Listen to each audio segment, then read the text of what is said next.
Hello प्यारे बच्चों हम आपकी क्लास 9 एनसीईआरटी साइंस पढ़ रहे हैं। चैप्टर नंबर 11 कार्य एवं ऊर्जा। इसके पहले वाले वीडियो में हमने कार्य के बारे में पढ़ा है ना, कार्य की वैज्ञानिक जो अवधारणा है ना उसके बारे में पढ़ा।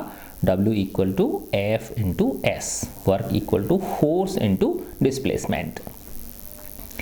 अब हम इसमें ऊर्जा के रूप, ऊर्जा कितने प्रकार की होती है ना, ऊर्जा का रूपांतरण, एक रूप से हम दूसरे रूप में क्या कर सकते हैं, ऊर्जा का रूपांतरण कर सकते हैं, ठीक है ना।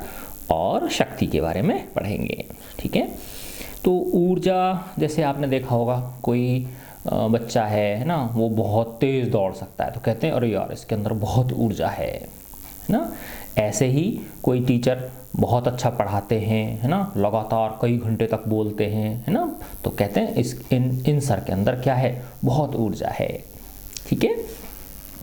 तो ऊर्जा के रूप, तो ऊर्जा किसी भी प्रकार की अनेक हमारी दैनिक जीवन में हम देखते हैं है ना। तो सौभाग्य से जिस संसार में हम रहते हैं उसमें ऊर्जा अनेक रूपों में विद्यमान है। विभिन्न रूपों में स्थितिज ऊर्जा, गतिज ऊर्जा, ऊष्मीय ऊर्जा, रासायनिक ऊर्जा, विद्युत ऊर्जा तथा प्रकाश ऊर्जा सम्मिलित है। अब आपकी इस बुक में ये दो ऊर्जा के बारे में हम पढ़ेंगे, स्थितिज ऊर्जा और गतिज ऊर्जा, ठीक है। बहुत आसान है ये। स्थितिज ऊर्जा का मतलब है, इंग्लिश में इसको पोटेंशियल एनर्जी बोलते हैं और गतिज ऊर्जा को काइनेटिक एनर्जी बोलते हैं, ठीक है ना। तो वस्तु की स्थिति की वजह से, उसकी पोजीशन की वजह से कोई ऊर्जा अगर उसके अंदर आ जाती है तो उसे हम स्थितिज ऊर्जा बोलते हैं। और गतिज, जैसा कि नाम से ही पता चल रहा है, गति, मोशन, वस्तु में उसकी गति की वजह से जो ऊर्जा उत्पन्न होती है वो उसकी गतिज ऊर्जा होती है। अब ये ऊर्जा आती कहाँ से है ना। हमने पढ़ा कि ऊर्जा को सिर्फ एक रूप से दूसरे रूप में परिवर्तित किया जा सकता है, अर्थात हम जो कार्य करते हैं वही उसमें ऊर्जा के रूप में रूपांतरित होता है, ठीक है ना। अब देखो बहुत सिंपल सा उदाहरण है, जैसा कि मैं अक्सर आपको बताता हूँ कि यहाँ ये ज़मीन है ना, ये ग्राउंड है और इस पे एक ये पत्थर पड़ा रखा हुआ है ना। माना ये 1 किलोग्राम का पत्थर है, कितना, 1 kg का पत्थर है। इसको जस्ट ऊपर उठाने के लिए है ना, धरती से जस्ट ऊपर उठाने के लिए मुझे कितना कार्य करना पड़ेगा इसके ऊपर, जो इसका भार है ना। अब भार कितना है इसका, ये इसका द्रव्यमान हो गया 1 kg, और जी कितना होता है गुरुत्वाकर्षण, वो 9.8 मीटर पर सेकंड स्क्वायर होता है, या 10 मान लो आप उसको है ना, गणना की सुविधा के लिए। तो 10 को जब 1 से गुणा करोगे तो 10 न्यूटन आ गया। अर्थात इस पत्थर को जमीन से जस्ट ऊपर उठाने के लिए मुझे 10 न्यूटन का फोर्स लगाना पड़ेगा, बल लगाना पड़ेगा, ठीक है। अच्छा, अब मैं इस पत्थर को माना 1 मीटर ऊंचा उठाता हूँ है ना, तो h कितनी हो गई, 1 मीटर हो गई। तो कितना कार्य किया मैंने, कार्य क्या होता है, बल गुणा विस्थापन। बल कितना हो गया, 10 न्यूटन। विस्थापन कितना हुआ, 1 मीटर। तो बल को जब विस्थापन से गुणा करूँगा तो 10 गुणा 1 किया तो 10 न्यूटन मीटर या 10 जूल। इसका मतलब इस पत्थर के अंदर इसको ऊपर उठाया मैंने, तो इस पर मैंने 1 मीटर ऊपर उठाया इस पत्थर को, तो कितनी कार्य किया मैंने, 10 जूल कार्य किया। अब वो 10 जूल जो मैंने कार्य किया इस पत्थर के ऊपर, वो इस पत्थर के अंदर ऊर्जा के रूप में भर गया है ना। अब तुम कहोगे सर दिखाई तो दे ही नहीं रही है ऊर्जा, इसके अंदर भरी कि नहीं भरी। मैं कहूँगा अच्छा ठीक है, आपको विश्वास नहीं हो रहा मेरी बात पर, तो आप ऐसा करो, अपना हाथ रखो इस पत्थर के जस्ट नीचे ज़मीन पर, और मैं इसको ऊपर से छोड़ देता हूँ इस पत्थर को, आपको पता चल जाएगा इसके अंदर ऊर्जा है या नहीं है ठीक है। तो इसी प्रकार से माना अगर ये 5 किलोग्राम का पत्थर होता तो इसको जस्ट ऊपर उठाने के लिए 5 गुणा गुरुत्वाकर्षण से गुणा करेंगे 10 से, तो 50 न्यूटन का बल लगाना पड़ेगा है ना। और उसको मैं अगर 1 मीटर ऊपर उठाना चाहता हूँ तो 50 गुणा 1 करूँगा तो 50 जूल मुझे कार्य करना पड़ेगा। तो इसके अंदर कितनी ऊर्जा भर जाएगी 1 मीटर ऊँचे उठे हुए पे, 50 न्यूटन मीटर या 50 जूल के अंदर ऊर्जा भर जाएगी, ठीक है ना। तो वो क्या हो गई, स्थितिज ऊर्जा हो गई। दूसरा है गतिज ऊर्जा, जैसा कि नाम से पता चल रहा है, गति, मोशन है ना, वेलोसिटी, और इसका सूत्र होता है 1/2 mv²। अच्छा देखो ये गतिज ऊर्जा, जो इसका सूत्र तो क्या था, mgh। m क्या है, उस वस्तु का द्रव्यमान हो गया, g क्या है, गुरुत्वीय त्वरण हो गई, और h जिस ऊंचाई पे हम इसको उठाना चाह रहे हैं, ठीक है।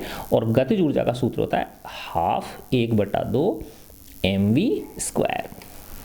तो इसमें वस्तु का क्या हो गया, द्रव्यमान आ रहा है और वस्तु के वेग का वर्ग आ रहा है। ठीक है, सिंपल से शब्दों में ऐसे समझो, अगर कोई वस्तु 4 मीटर पर सेकंड के वेग से चल रही है तो v बराबर 4 हो गया, है ना, और उसका द्रव्यमान जो है वो 10 किलोग्राम है।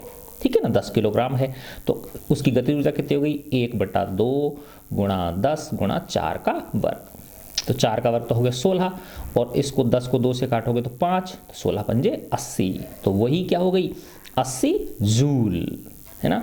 अब ये 80 जूल कहाँ से आई, क्योंकि ये 4 मीटर पर सेकंड के वेग से गतिमान है, इसका मतलब पहले इस पर किसी ने कार्य किया था, पहले इसके ऊपर किसी ने क्या किया था, कार्य किया था, वही कार्य इसके अंदर गतिज ऊर्जा के रूप में परिवर्तित हो गया। ठीक है, तो वही, ठीक है ना, 80 जूल का जो कार्य था वही इसके अंदर गतिज ऊर्जा के रूप में रूपांतरित हो गया। ठीक है ना, तो यही कहना ये चाह रहे हैं। अच्छा देखो, ये है, आप कैसे ज्ञात करेंगे कि कोई सत्ता, वस्तु जिसका अस्तित्व है, सत्ता एंटिटी, है ना, वस्तु जिसका अस्तित्व है, ऊर्जा का रूप है। अपने मित्रों तथा अध्यापकों से विचार विमर्श किए। तो बेटा एक बहुत बड़े वैज्ञानिक हुए हैं जिनका नाम है आइंस्टाइन, और उन्होंने एक सूत्र दिया था E = है ना, डेल्टा E = mc²। तो इसका मतलब क्या है, देखो m वस्तु का द्रव्यमान है, m वस्तु का क्या है, द्रव्यमान है, c प्रकाश का वेग है ना। तो देखो इस द्रव्यमान को ऊर्जा के रूप में परिवर्तित किया जा सकता है, क्योंकि ये c तो फिक्स है वैल्यू इसकी, तो 3 × 10⁸ मीटर पर सेकंड, है ना। तो m में अगर चेंज होगा, अगर किसी वस्तु के द्रव्यमान में चेंज हो रहा है तो उसमें ऊर्जा में चेंज आ जाता है। जो परमाणु बम होते हैं ना, उनका यही सिद्धांत होता है, यानी द्रव्यमान की क्षति होती है और किसके रूप में परिवर्तित हो जाती है, वो ऊर्जा के रूप में परिवर्तित हो जाती है। ठीक है, अच्छा अब इसने शुरू किया है गतिज ऊर्जा से। किससे शुरू किया है इसने, आपकी बुक में गतिज ऊर्जा से शुरू किया है, ये काइनेटिक एनर्जी। अब ये इसमें देखो, मैं आपको शॉर्ट में बता देता हूँ इसको, कि एक ये कह रहा है कि एक गेंद को गिराओ आप, है ना, पहले उसको 25 सेंटीमीटर से गिराया, यहाँ ज़मीन है, ये कैसी है, गीली ज़मीन है ना, थोड़ा सा गीली मिट्टी है, इसको 25 सेंटीमीटर से गिराया पहले एक गेंद को उस ज़मीन पर। ठीक है ना, फिर कह रहा है 50 सेंटीमीटर से गिराओ, फिर 1 मीटर से गिराओ, फिर 1.5 मीटर से गिराओ, है ना। और अब जब वो ज़मीन पे गिरेगी वो गेंद, तो ज़मीन के अंदर गड्ढा बनेगा, क्योंकि क्या है बताओ, वो गीली मिट्टी है ना। तो जितनी ज़्यादा ऊंचाई से वो गिरेगी गेंद, उतना ही ज़्यादा गहरा गड्ढा ज़मीन में होगा। तो ये किसको शो कर रहा है कि जितनी ज़्यादा ऊंचाई पे होगी वस्तु, इसका मतलब हमने उस पर ज़्यादा कार्य किया उसको ऊंचा उठाने के लिए, वो कार्य उसके अंदर किसके रूप में भर गया, स्थितिज ऊर्जा के रूप में भर गया। और जब वो ऊपर से नीचे आ रही है गेंद, तो उसकी स्थितिज ऊर्जा किस में परिवर्तित हो रही है, गतिज ऊर्जा में परिवर्तित हो रही है। और जितनी ज़्यादा ऊपर होगी वो ज़्यादा स्थितिज ऊर्जा होगी, तो ज़्यादा गतिज ऊर्जा हो जाएगी उसकी नीचे आते आते, तो इसलिए ज़्यादा गहरा गड्ढा होगा। तो ये एक सामान्य विवेक की बात है, अगर वस्तु गेंद को हम कम ऊंचाई से गिराएंगे तो कम गहरा गड्ढा करेगी वो ज़मीन के अंदर, ज़्यादा ऊंचाई से गिराएंगे तो वो ज़्यादा गहरा गड्ढा करेगी। ठीक है ना।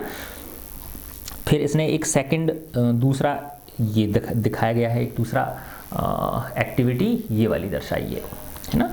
इसमें क्या है, ये एक ट्रॉली है ना, ये ट्रॉली, और इधर ये इस तरह से एक रस्सी के द्वारा इस पुली पे से, और यहाँ एक तोला लटकी हुई है ना, जिस पर अपन वजन रख सकते, बांट वगैरह कुछ भी रख लो इसको, है ना।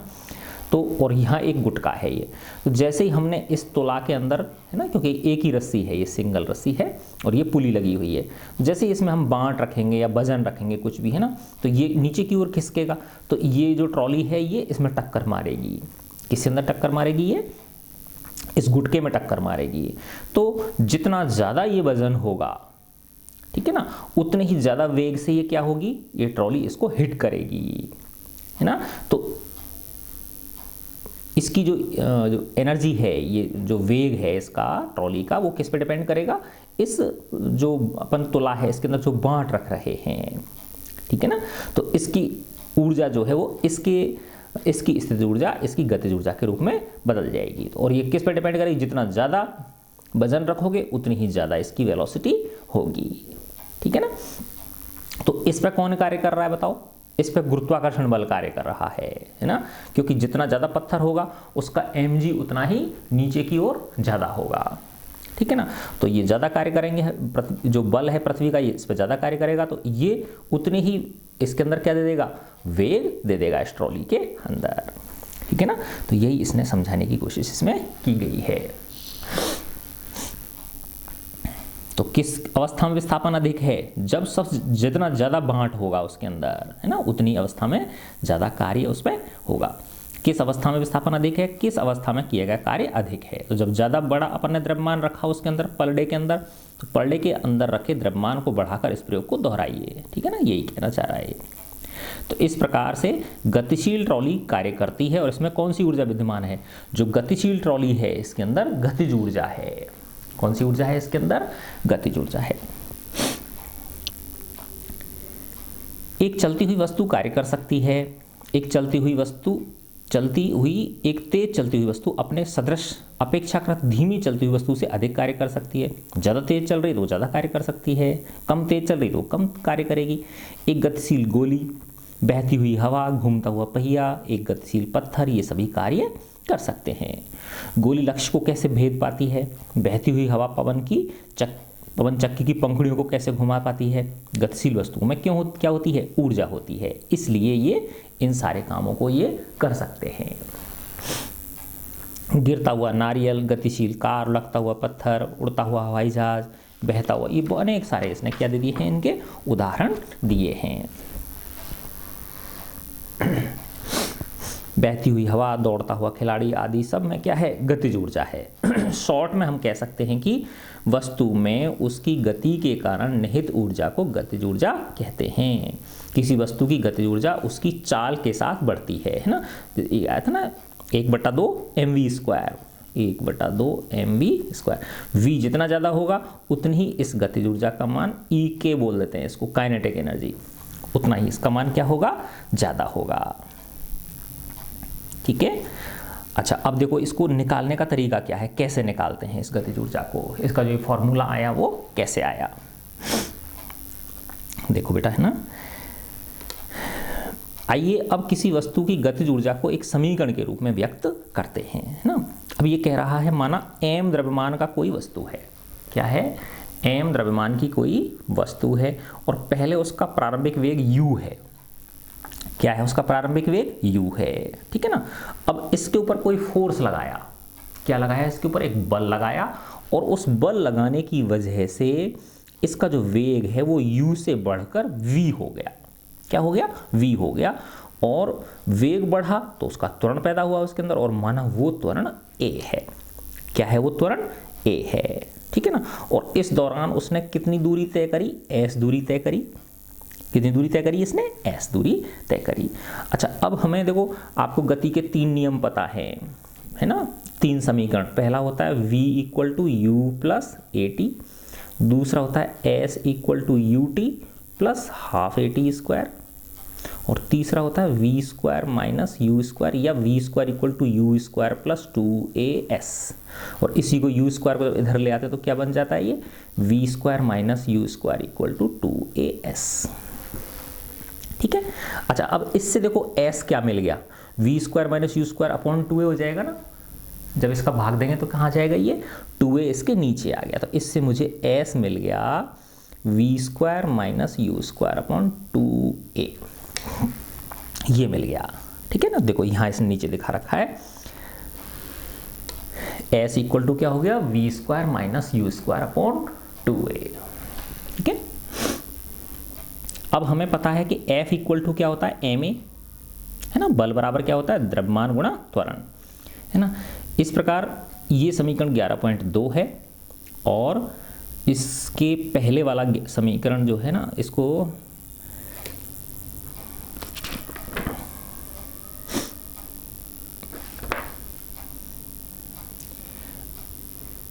इस प्रकार समीकरण 11.2 को, ये वाला 11.2 को समीकरण 11.1, ठीक है ना, में रखने पर, अच्छा ये रखने पर हमें बल F मिल जाता है, ठीक है ना। देखो इसको मैं इस तरह से समझो इसको, ठीक है ना, ये देखो बेटा, है ना, ये तो क्या था हमारा V square minus U square equal to 2as, ठीक है ना। अच्छा, इससे ए क्या मिला, देखो मैं इसको दूसरी तरह समझाता हूँ आपको। ए क्या मिल गया, V square minus U square upon 2s, है ना। और एफ इक्वल टू क्या होता है, M A, F equal to क्या होता है, एम ए, ठीक है। अब एम द्रव्यमान है, ए क्या है, ये रहा, रख दो इसको, V square minus U square upon 2s, तो ये एफ मिल गया हमें, क्या मिल गया, ये एफ। अब हमें पता है कि डब्ल्यू इक्वल टू क्या होता है, एफ एस, है ना। तो एफ ये रहा, M V square minus U square upon 2s into S, तो देखो एस से एस कट गया, तो क्या आ गया, 1/2 M V square minus U square, ये क्या आ गया, कार्य हो गया 1/2 M V square minus U square, ठीक है ना, ये कार्य हो गया। अब यही कार्य जो है किसके अंदर भर जाता है, ये गतिज ऊर्जा के रूप में भर जाता है, तो इसको ई के बोल दे दिया मैंने, क्या बोल दिया, ई के यानी kinetic energy 1/2 M V square minus U square. कहीं मिस प्रिंट है बेटा आपकी इस बुक में, है ना, आप इस तरह से करना है इसको, ठीक है ना, 1/2 M V square minus U square. अच्छा, अब इसमें ऐसे समझो, अगर ये प्रारंभिक वेग 0 है उस वस्तु का प्रारंभिक वेग क्या है, 0 है, अर्थात वो पहले स्थिर अवस्था में थी और जैसे ही उस पर बल लगाया वो v वेग से गतिमान हो गई, तो ये u0 हो जाएगा, नहीं हो जाएगा, तो क्या बन गया सूत्र, 1/2 एम वी स्क्वायर, क्या निकल के आ गया इससे, E K equal to 1/2 M V square, अगर u क्या है, 0 है, तो ये क्या आ गया आपके पास, गतिज ऊर्जा का सूत्र आ गया, एक फॉर्मूला आपके पास मिल गया, ठीक है। अब इसके बाद में है स्थितिज ऊर्जा, पोटेंशियल एनर्जी। जैसा कि मैंने अभी शुरुआत जब इसकी करी थी इस वीडियो की, उस समय ही आपको इसके बारे में बताया था कि potential energy, POTENTIAL, potential energy, है ना। इसको जैसे काइनेटिक एनर्जी को ई के बोल देते हैं ना अपन, तो इसको EP बोल देते हैं, है ना। और EP क्या होती है, mgh, ठीक है ना, क्या होती है ये, mgh, यानी m द्रव्यमान के किसी पत्थर को या कोई भी वस्तु है, ठीक है ना, उसको अगर आप h ऊंचाई तक उठाना चाहते हो तो आपने उस वस्तु को उठाने के लिए बल तो कितना लगाया, mg के बराबर, और h क्या हो गया, उसका विस्थापन हो गया, तो कार्य क्या होता है, बल गुणा विस्थापन, तो बल है mg, विस्थापन है h, तो कार्य क्या हो गया, बल गुणा विस्थापन यानी mg गुणा h यानी mgh, है ना। और ये जो कार्य किया आपने वो इसके अंदर किस रूप में भर जाता है, गतिज ऊर्जा यानी वो स्थितिज ऊर्जा यानी EP के रूप में भर जाता है, ठीक है। अब इसमें देखो कई सारे इसने उदाहरण क्रियाकलाप दिखाए हैं आपको, जैसे एक रबर बैंड है, रबर का छल्ला है, उसको जैसे ही आप खींचते हो, ठीक है ना, तो उस खींचने की वजह से, खींचने हो तो आप उसके ऊपर कार्य करते हो, है ना। जैसे आपने खींचा तो आपने उस पर अपना मस्कुलर फोर्स लगाया ना, हाथ की वजह से, अपने हाथों से उस पर क्या लगाया, है ना, मांसपेशीय बल लगाया आपने, तो आपने उसके ऊपर कार्य किया, बल भी लगाया और आपने उसको विस्थापन दे दिया, तो कार्य हो गया कि नहीं हो गया। अब ये जो आपके द्वारा किया गया कार्य है ये उस वस्तु के अंदर किस रूप में भर गया, स्थितिज ऊर्जा के रूप में भर गया, ठीक है ना, उस वस्तु के अंदर किस रूप में भर गया, ये स्थितिज ऊर्जा के रूप में भर गया, ठीक है ना। फिर सेकंड एक्टिविटी इसने दिखाई है, कोई स्लिंग की, इस तरह से जैसे वो होती है ना, क्या स्प्रिंग मान लो, है ना, स्लिंग की जैसे स्प्रिंग होती है, ये इस तरह की,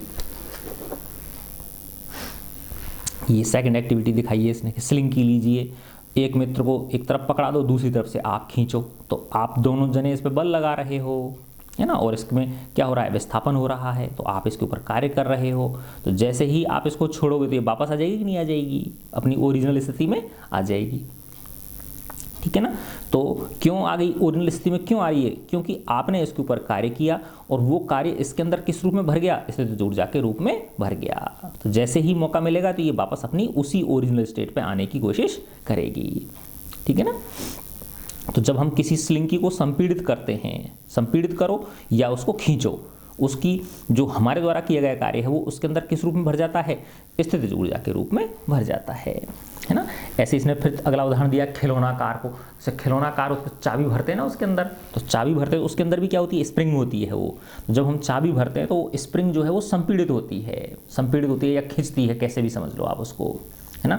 तो हमारे द्वारा किया गया कार्य चाबी भरने पर हमारे द्वारा जो किया गया कार्य है वो उस स्प्रिंग के अंदर क्या हो जाता है, स्थिति ऊर्जा के रूप में भर जाता है। और जैसे ही हम उसको छोड़ते हैं उस खिलौना कार को, तो वो आगे चलना शुरू कर देती है, क्योंकि वो जो भरी हुई स्थिति ऊर्जा है वो उसे गति ऊर्जा के रूप में खर्च होने लग जाती है वो, ठीक है ना। तो ये कह रहा क्या यह ऊर्जा चाबी द्वारा भरे गए लपेटनों की संख्या पर निर्भर करता है। यस, जितनी ज़्यादा बार चाबी भरोगे उतनी ही ज़्यादा उसके अंदर क्या होगी, स्थिति ऊर्जा भरेगी और उतनी ही ज़्यादा वो आगे तक जाएगी, ठीक है। इसकी जांच कैसे कर सकते हैं भाई, 2 अंटे मारे तो कुछ दूरी चलेगी, 3 अंटे लगाओगे आप उसमें, अंटे मतलब 3 बार चाबी भरोगे तो और थोड़ी ज़्यादा दूरी जाएगी, 5 बार चाबी भरोगे तो और ज़्यादा दूरी जाएगी। तो ये उससे पता चलेगा भाई, जाँच कर रहे हैं हम कि जितनी ज़्यादा हम चाबी भरेंगे उसमें उतनी ही ज़्यादा वो दूर जाएगी। फिर जो मैंने आपको बताया था वही इसने दिखाया है कि किसी वस्तु को निश्चित ऊंचाई तक जब आप उठाते हो तो आप उस पर कार्य करते हो, आपके द्वारा किया गया कार्य उसमें स्थितिज ऊर्जा के रूप में भर जाता है। फिर जैसे ही आप छोड़ोगे तो वो नीचे आएगी, है ना, और नीचे आएगी तो वो जमीन पे आके जब टकराएगी तो वो क्या कर देगी, वापस से कार्य कर देगी जितना कि आपने उसके ऊपर किया था, ठीक है ना।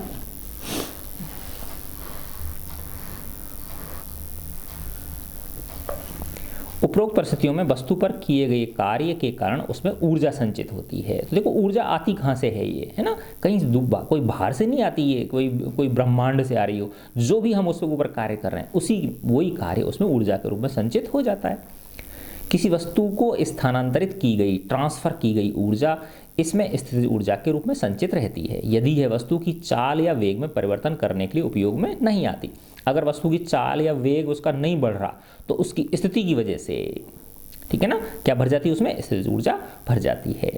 वस्तु कार्य करने के लिए स्थिति प्राप्त कर लेती है, पोजीशन प्राप्त कर लेती है वो। जब आप किसी रबर बैंड को खींचते हो तो आप कुछ ऊर्जा स्थानांतरित करते हैं। बैंड में स्थानांतरित की गई ऊर्जा इसमें स्थितिज ऊर्जा के रूप में संचित हो जाती है। किसी खिलौना कार में से चाबी भरते समय आप कार्य करते हैं, उसमें जब हम चाबी भरते हैं ना, खिलौना कार में चाबी जब हम भरते हैं तो उस पर कार्य करते हैं।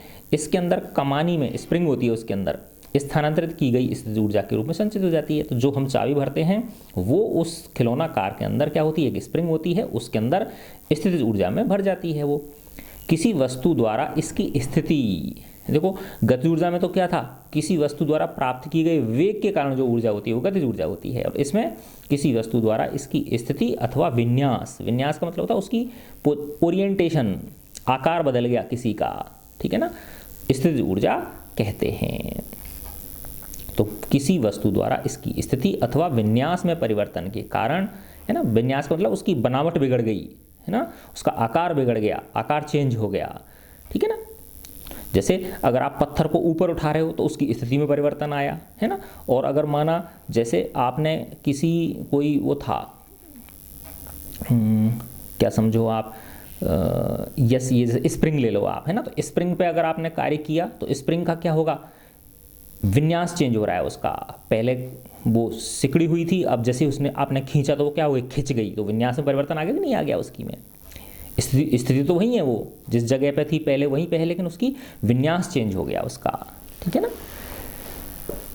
अगला इसने ये इसका दिया है, धनुष का उदाहरण दिया है ना। जैसे ही हम ये कह रहा बांस की खपच्ची से ऐसा एक धनुष बना लो, है ना, हल्की डंडी का एक तीर बना लो, डोरी को खींचो, तीर को छोड़ो तो तीर आगे की तरफ जाता है नहीं जाता है ना।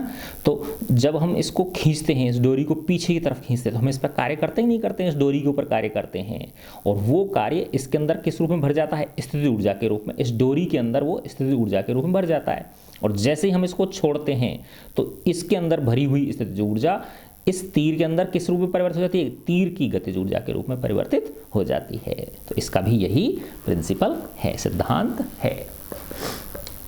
देखो इसको मैंने आपको बता ही दिया था पहले, किसी ऊंचाई पर वस्तु की स्थितिज ऊर्जा, है ना, कि अगर कोई वस्तु, मैंने पत्थर का उदाहरण दिया था ना आपको, जैसे ये ज़मीन है, यहाँ पे ये ज़मीन है, इस पे माना एक 1 किलोग्राम का पत्थर रखा हुआ है, ठीक है ना।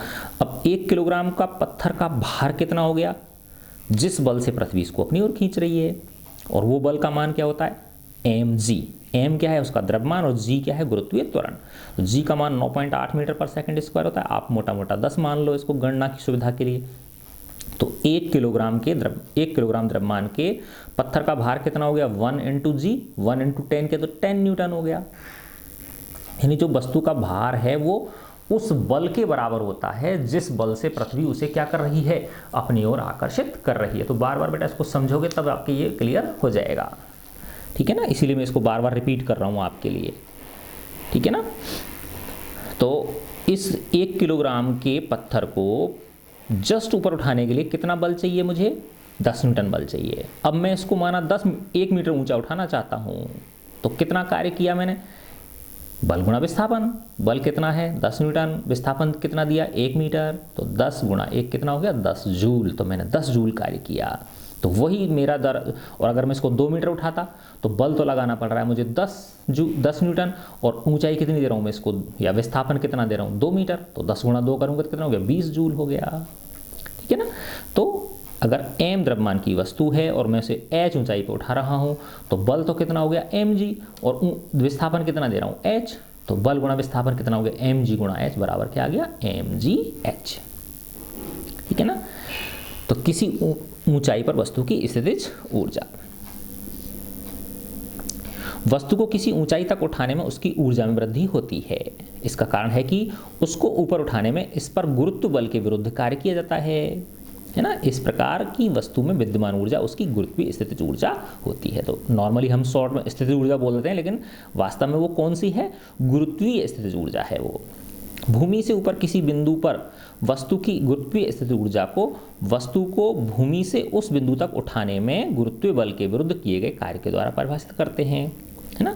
किसी ऊंचाई पर किसी वस्तु के गुरुत्वीय स्थितिज ऊर्जा के व्यंजक को ज्ञात करना क्या है, बहुत सरल है। इसमें यही बताया, देखो जो मैंने आपको शॉर्ट में बता दिया था कि m द्रव्यमान की कोई वस्तु है, ठीक है ना, उसको हम माना h ऊंचाई तक उठाना चाह रहे हैं, तो एक बल की जरूरत पड़ेगी जो उसे उठाने के लिए आवश्यक है। वो न्यूनतम बल कितना होगा, वस्तु के भार के बराबर होगा, और वो mg हो गया। वस्तु पर इस पर किए गए कार्य के बराबर ऊर्जा उपार्जित होगी।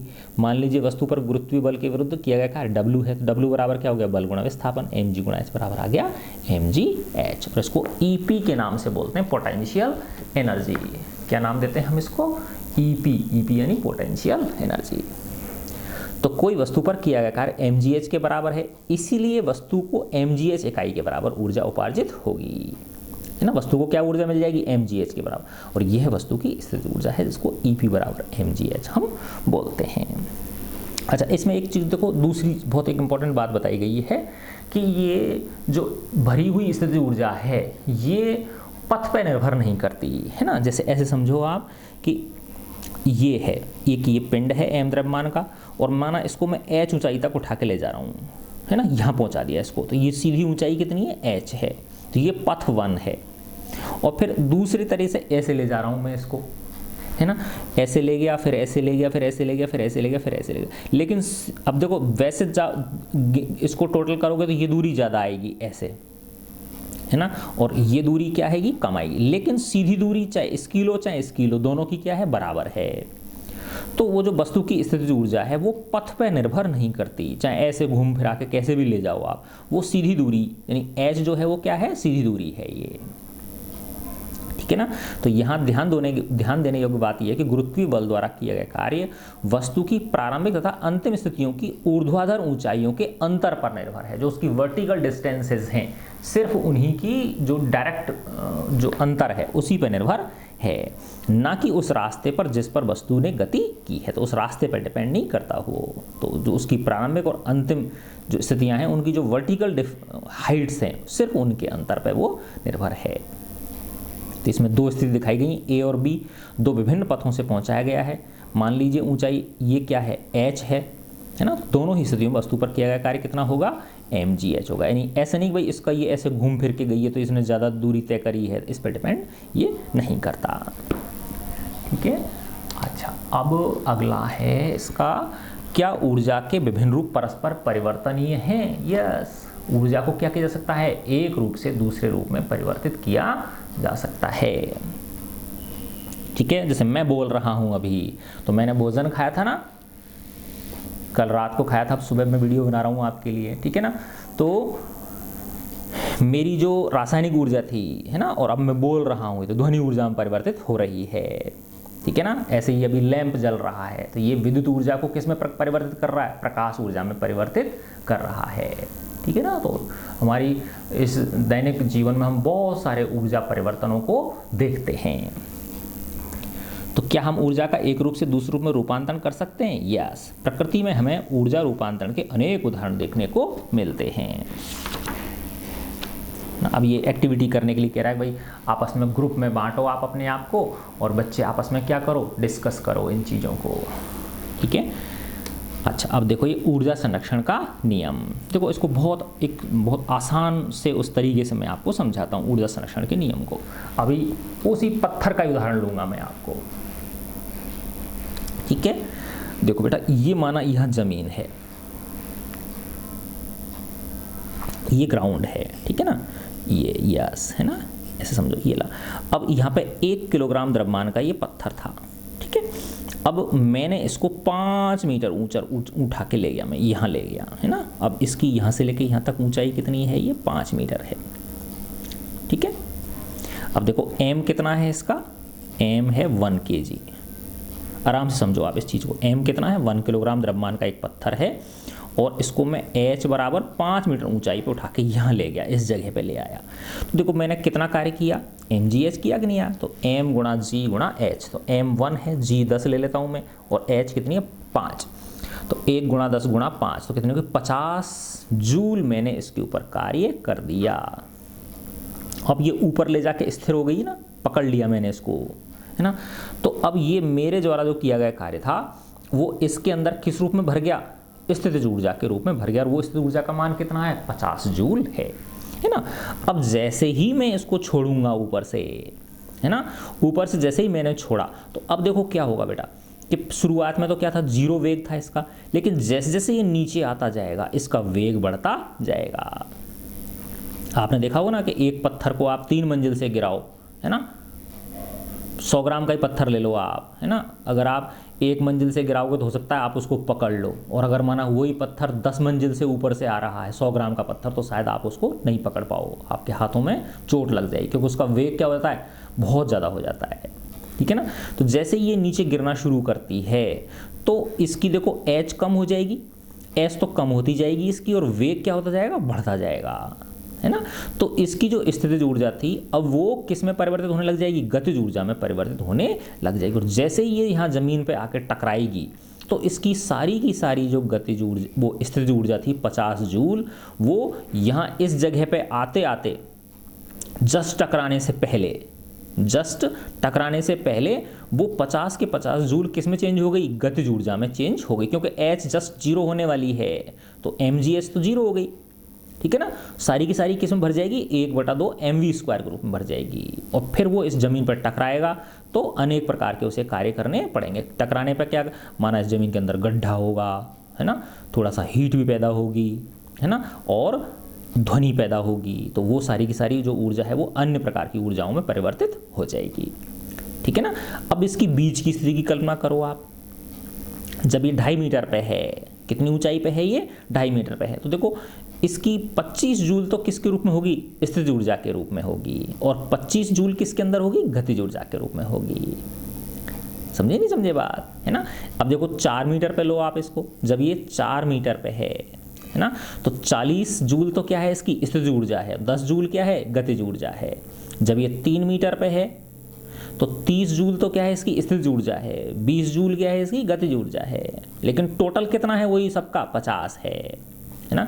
2.5 मीटर पे लाए मैंने बताया ना अभी आपको, तो 25 जूल गतिज ऊर्जा हो गई, 25 जूल ही इसलिए, लेकिन दोनों का योग क्या है, वही 50 जूल। तो यही है ऊर्जा संरक्षण का नियम, यानी ऊर्जा को एक रूप से दूसरे रूप में परिवर्तित कर सकते हो, लेकिन कुल ऊर्जा क्या रहती है, अचर रहती है, कांस्टेंट रहती है, ठीक है।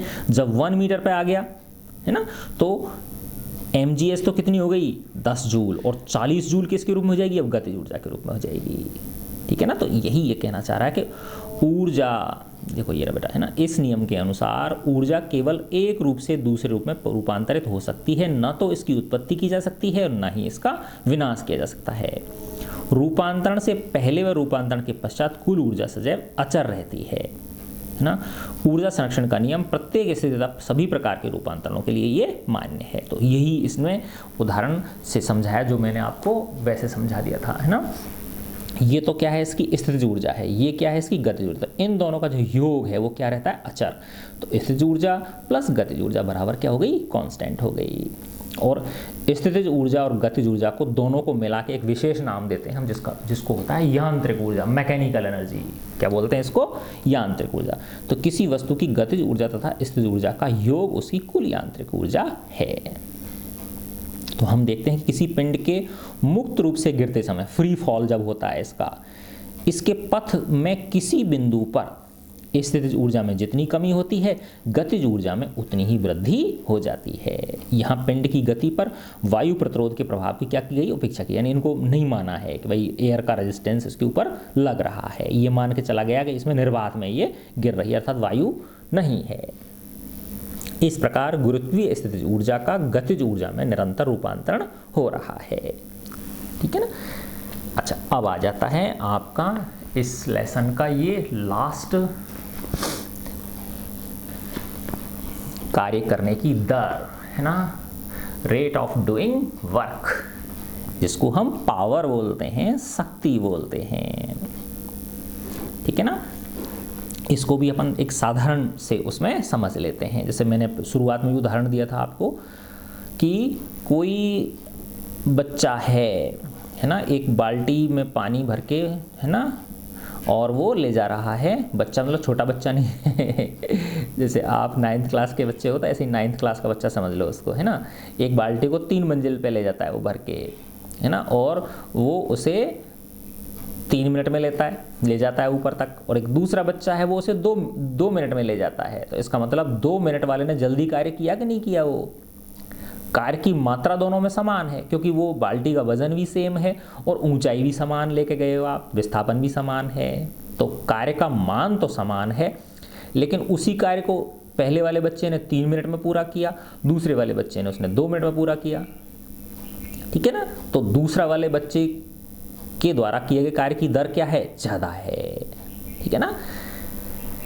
तो ऐसे ही जो मोटर होती है आपने देखा होगा कि कोई ज़्यादा हॉर्स पावर की मोटर है, कोई कम हॉर्स पावर की मोटर है। तो जो ज़्यादा हॉर्स पावर की मोटर होती है कहते हैं उसकी ज़्यादा शक्ति है इसके अंदर, ज़्यादा पावर है इसके अंदर।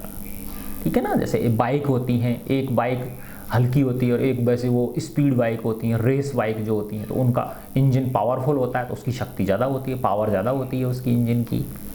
ठीक है ना। तो क्या हम सब एक ही दर से कार्य करते हैं? नहीं। क्या मशीनें ऊर्जा का उपयोग तथा रूपांतरण समान दर से करती हैं? नो। अभिकर्ता एजेंट, है ना, जो ऊर्जा रूपांतरण करते हैं। तो ये एजेंट का मतलब क्या है, जैसे ये मोटर है तो मोटर क्या कर रही है, विद्युत ऊर्जा को यांत्रिक ऊर्जा में बदल रही है। ठीक है ना। तो ये एजेंट हो गए, इनको एजेंट बोलते हैं। ये ऊर्जा रूपांतरण करते हैं, विभिन्न दरों से कार्य करते हैं। आइए इसे निम्न क्रियाकलापों से समझते हैं।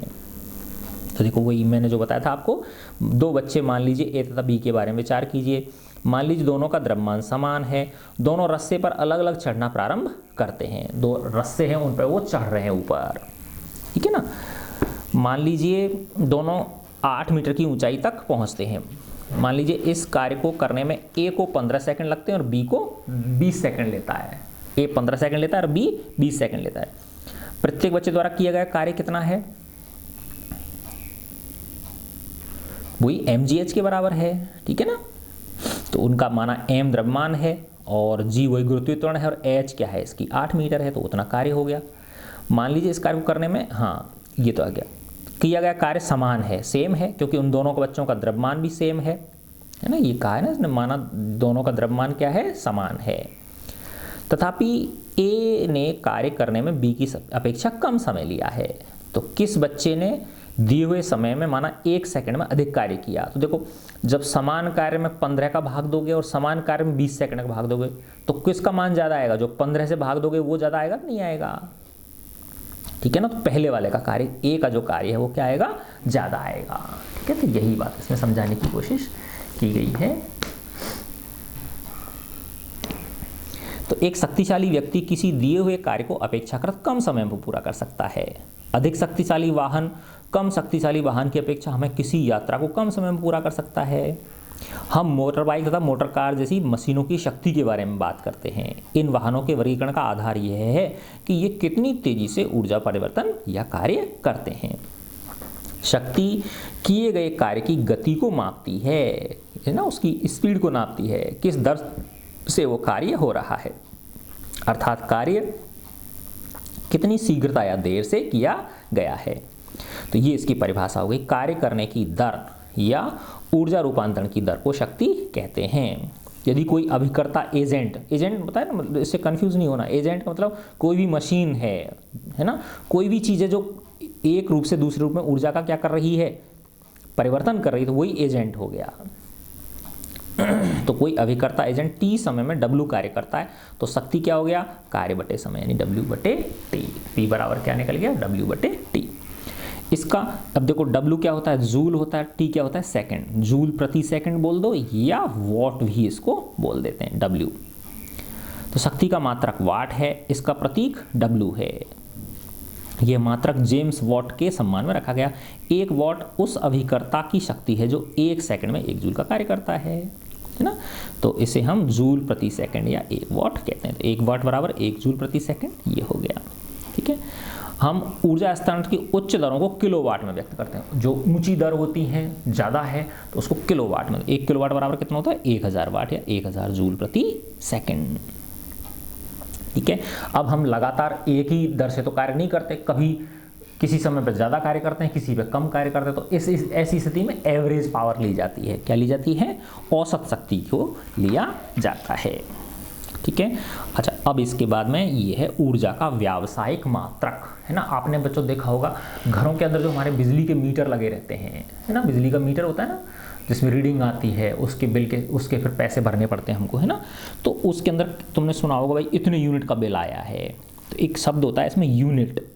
क्या है, यूनिट। ये यूनिट का मतलब होता है KWH।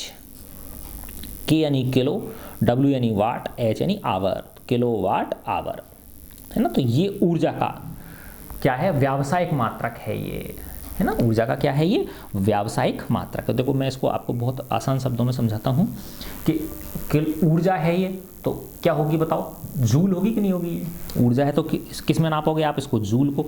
और इधर की तरफ क्या दिखा रखा है आपको, 1 KWH दिखा रखा है, किलोवाट आवर। तो किलोवाट आवर और जूल में संबंध निकालना मैं चाह रहा हूँ। ठीक है, किलोवाट आवर में और जूल में। अब देखो 1 किलोवाट आवर को मैं लिख सकता हूँ 1 किलोवाट इंटू 1 आवर। ठीक है, अब आपको पता है 1 किलोवाट को मैं लिख सकता हूँ 1000 वाट। अब 1 आवर को सेकंड में चेंज करूँगा तो 60 तो हो गए मिनट, है ना, और वापस 60 से गुणा कर लूँगा तो क्या बन जाएंगे, सेकंड बन जाएंगे, है ना। देखो 6 छंगा 36 और 1 2 और 3 5, 1 2 3 4 5, ठीक है ना। क्या हो गया ये, वॉट और सेकंड, है ना। अब देखो P बराबर क्या था, W बटे टी था कि नहीं था। P बराबर क्या था, W बटे टी। अब P क्या है, वाट है, और ये क्या है, जूल है, और ये P को मैं W बे से मत समझ जाना, अब इसको वॉट लिख देता हूँ मैं, है ना। ये लो वाट, और ये ये हो गया सेकंड, इसके नीचे मैंने 1 लगा लिया। तो वज्र जब गुणा करूँगा तो जूल बराबर क्या आ जाएगा, वाट इंटू सेकेंड। तो वाट सेकंड को जूल लिख सकता हूँ। तो देखो ये वाट सेकंड को क्या लिख दिया मैंने, जूल लिख दिया। तो ये कितना आ गया, 36 के आगे 5 0 जूल, है ना, या 3.6 इंटू 10⁻⁶। क्योंकि इसको यहाँ दशमलव अगर लगा दोगे आप तो दशमलव के बाद कितने अंक हो जाएंगे, 6 अंक हो जाएंगे। तो 3.6 गुणा 10 की घात 6 जूल किसके बराबर आए, 1 KWH, यानी 1 यूनिट। वो जो 1 यूनिट होती है ना, 1 यूनिट में कितने होते हैं, 3.6 इंटू 10⁻⁶ जूल्स होते हैं। ठीक है बच्चों, तो इस प्रकार से ये आपका लेसन पूरा हो गया।